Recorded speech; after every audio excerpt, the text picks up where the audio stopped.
जी हाँ, नमस्कार दोस्तों। बड़ी खबर आई है। हरियाणा में हाईवे पर एनएचएआई ने नए नियम लागू कर दिए हैं, जिनको जानना आप सभी के लिए बहुत जरूरी है, वरना आपका ज्यादा पैसा भी लग सकता है।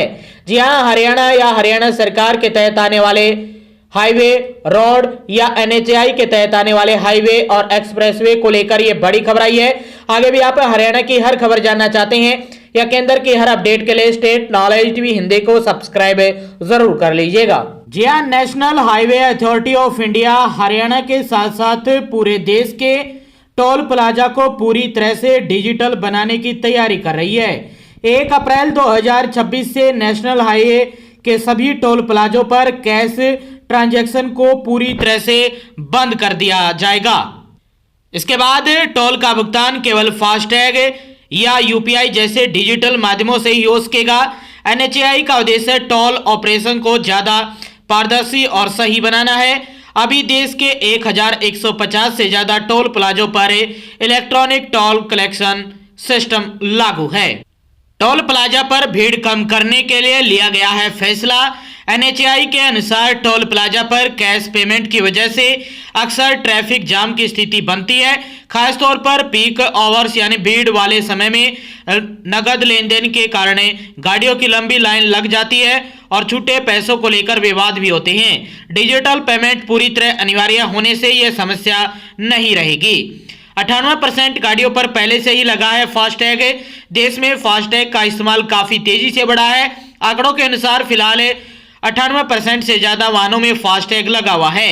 नेशनल हाईवे शुल्क नियमों के मुताबिक अगर कोई वाहन बिना एक्टिव फास्टैग के टोल प्लाजा की फास्टैग लाइन में जाता है तो नगद भुगतान करता है तो उसे दोगुना टोल वसूला जाता है।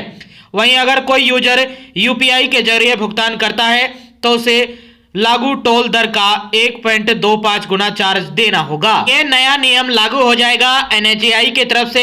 एनएचएआई का यह कदम देश के 1150 से अधिक टोल प्लाजा और एक्सप्रेसवे पर लागू होगा।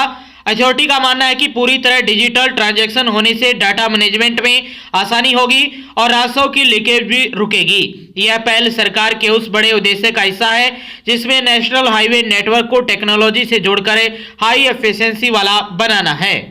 यहाँ देखिए कैसे काम करता है सिस्टम। फास्टैग वाहन टोल प्लाजा लेन से गुजरता है। टोल प्लाजा पर लगा कलेक्शन सिस्टम व्हीकल पर लगे फास्टैग को स्कैन करता है। जिसे बैंक से आपने फास्टैग लिया है उसे उसकी डिटेल भेजता है। Bank national electric toll collection यानी एनईटीसी को टैग पर दी गई जानकारियों को मान्य करने के लिए एक रिक्वेस्ट भेजता है। एनईटीसी टैग आईडी के वेरिफिकेशन के बाद आपकी गाड़ी के साइज क्लास के हिसाब से टोल पेमेंट के लिए आपके बैंक का रिक्वेस्ट भेजता है। इसके बाद बैंक मैसेज के जरिए आपके बैंक अकाउंट से टोल पेमेंट के लिए डेबिट राशि की जानकारी देगा। इस दौरान bank national electric toll collection NETC को भी टोल पेमेंट की जानकारी देगा। एनईटीसी टोल प्लाजा सिस्टम को इसकी जानकारी देगा और आपकी गाड़ी वहां से निकल जाएगी। पढ़ने में ये प्रोसेस लंबा लगता है, लेकिन आमतौर पर इसे पूरी प्रक्रिया होने में 1 से 5 सेकंड का ही समय लिया जाता है। तो अब सभी टोल प्लाजा पर कैश बंद हो जाएगा, चाहे कोई भी लाइन हो। वहां पर 1 अप्रैल 2026 से नया नियम लागू हो जाएगा। तो ये बड़ी खबर आई है national highway authority of India की तरफ से फास्टैग को लेकर। आप सभी के लिए बड़ी अपडेट है, हरियाणा के लोगों के लिए। आगे भी आप हरियाणा की हर खबर जानना चाहते हैं या केंद्र की हर अपडेट के लिए स्टेट नॉलेज टीवी हिंदी को सब्सक्राइब जरूर कर लीजिएगा।